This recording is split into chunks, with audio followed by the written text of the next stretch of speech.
Ainéa, aurais-tu quelques conseils à donner pour la suite de ce confinement? Oui, avec plaisir. Le confinement, c'est un isolement. Et dans l'apprentissage d'un chaman, on a des pratiques d'isolement qui sont plus ou moins longues, plus ou moins sympathiques, plus ou moins volontaires. Donc j'ai dans mon expérience pas mal de petits conseils que je peux vous donner et qu'on peut adapter pour l'appliquer à un confinement à la maison. La première chose que vous pouvez faire, c'est de mettre à profit ce temps que vous avez à disposition pour faire du développement personnel ou spirituel. Et ce faisant, vous pouvez par exemple prendre ce temps pour nettoyer ou ranger certaines parties de votre maison. Il faut savoir que votre maison, c'est comme vous-même, c'est votre esprit, c'est vous, mais à l'extérieur. Donc si vous regardez autour de vous, il y a des choses qui traînent depuis des années, que vous n'avez pas vues, ou que vous ne regardez plus, que vous n'utilisez plus. Il y a des choses qui s'entassent dans des coins d'armoire, dans des caves, dans des greniers. C'est un moment idéal pour commencer à faire le ménage dans ces coins-là.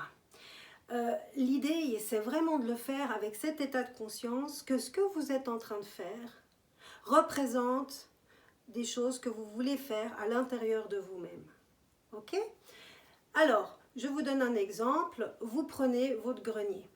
Vous vous mettez vraiment dans l'état d'esprit de dire, voilà, aujourd'hui, je veux éliminer toutes les choses qui s'entassent, qui sont poussiéreuses et qui m'empêchent peut-être d'avoir de l'espace ou d'avoir de la clarté ou d'avoir de quoi respirer. D'accord?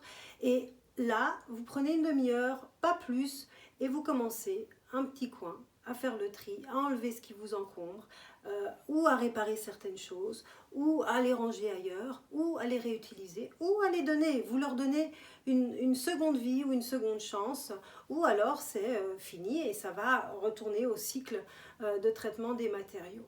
Et là, c'est très intéressant parce que certains d'entre vous vont faire directement des liens. Il y a des choses qui vont venir directement dans leur tête. On dit, ah oui, c'est ces choses-là, c'est des trucs qui viennent voilà, de mes grands-parents, ou bien c'est des choses de quand j'étais enfant.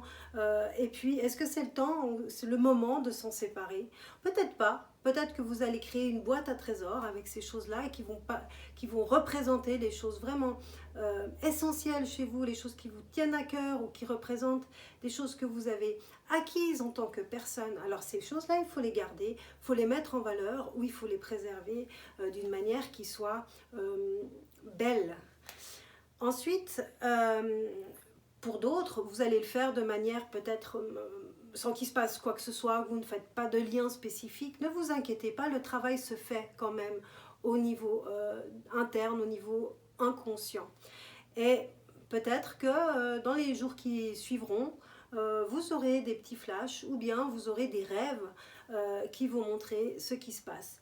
On parle souvent dans le développement personnel, enfin on a toujours l'impression qu'il faut acquérir des choses, mais la plupart du temps, il vaut mieux éliminer et laisser la place aux nouvelles choses et on parlera des nouvelles choses dans ces prochaines vidéos.